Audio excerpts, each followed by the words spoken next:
大家好，唔知大家有冇試過呢樣嘢咧？一早起身咧，就對住塊鏡大聲講：我要做個有錢人，我係有錢嘅。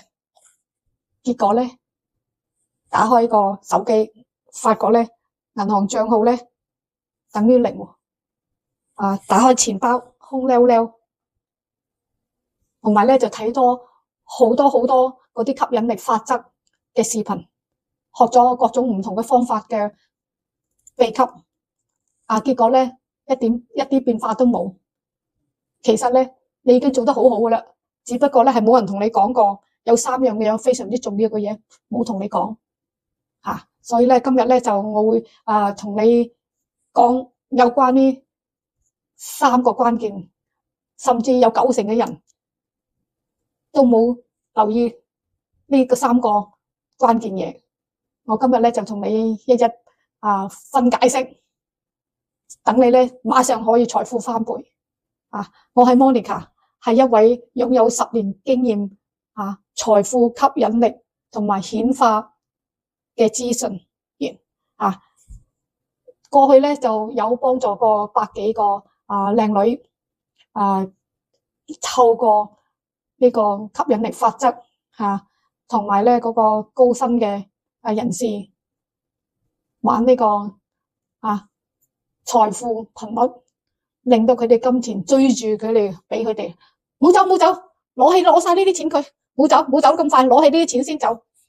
就係透過我呢啲獨特嘅秘笈令到我嘅顧客咧就喺21日內就實現到佢哋財富顯著嘅增長，甚至有一位同學喺1個月內收入翻倍。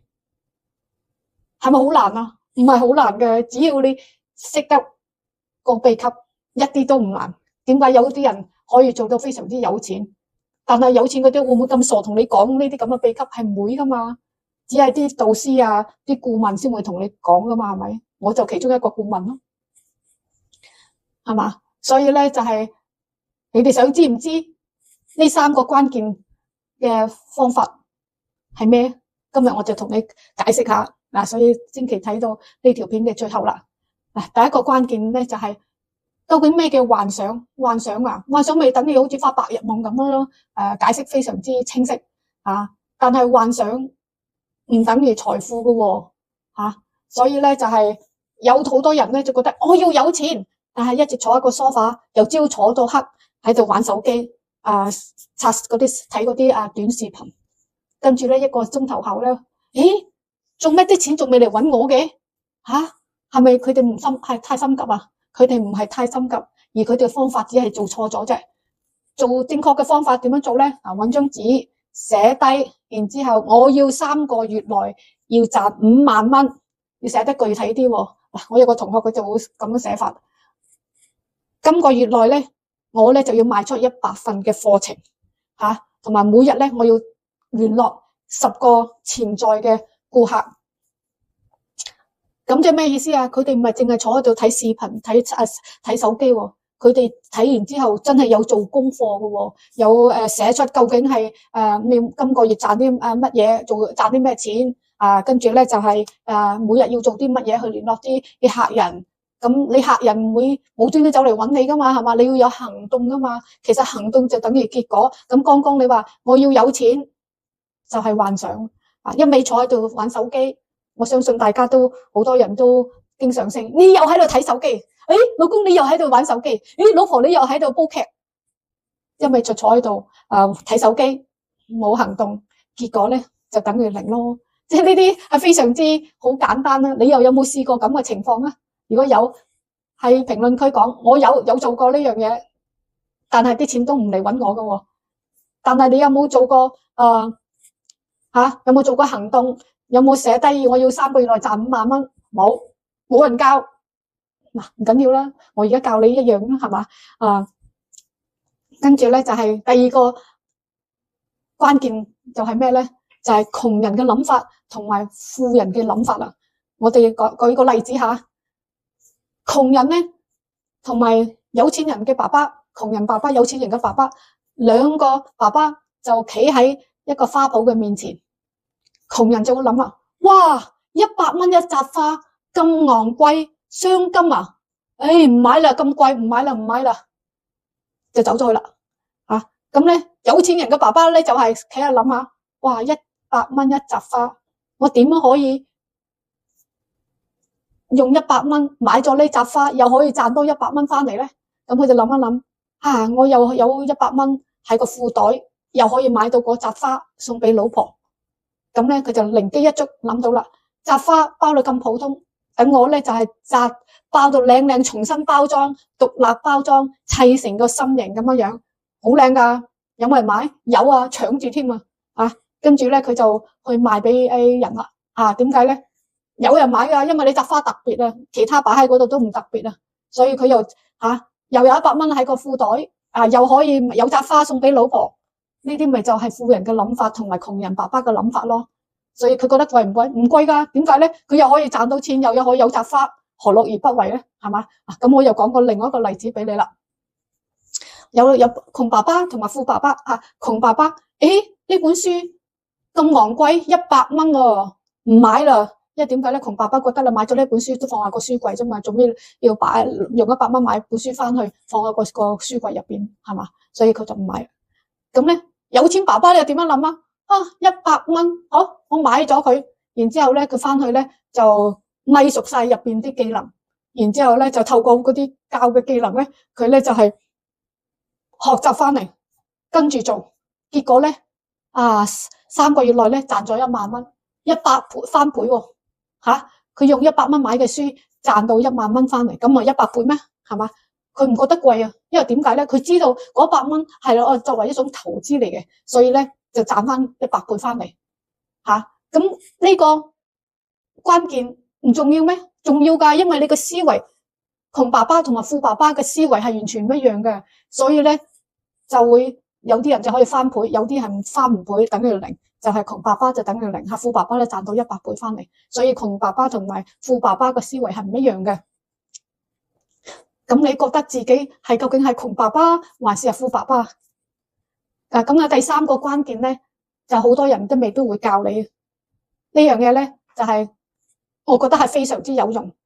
10幾年前咧，我已經寫過一張支票。呢張支票咧係寫咩咧？究竟我哋第三個關鍵咧就係財富支票顯化嘅方法。我有個朋友，佢咧就係原本就覺得，吸引力法則變財富好玄學喎，但係佢又試咗好多個方法，試過又唔得喎，咁佢就試下啦。Monica 講得咁好，等我又可以試下，佢就去試，佢就係學呢個財富支票顯化方法。佢咧就係寫咗一張支票，佢寫嗰張支票咧就係個日期咧就寫3個月內嘅。佢個抬頭人咧就寫自己個名，咁你有5萬蚊，咁咪寫5萬蚊咯，係嘛？簽名咧就點樣簽咧？簽名咧就係宇宙，宇宙無限財富。咁即係咩意思啊？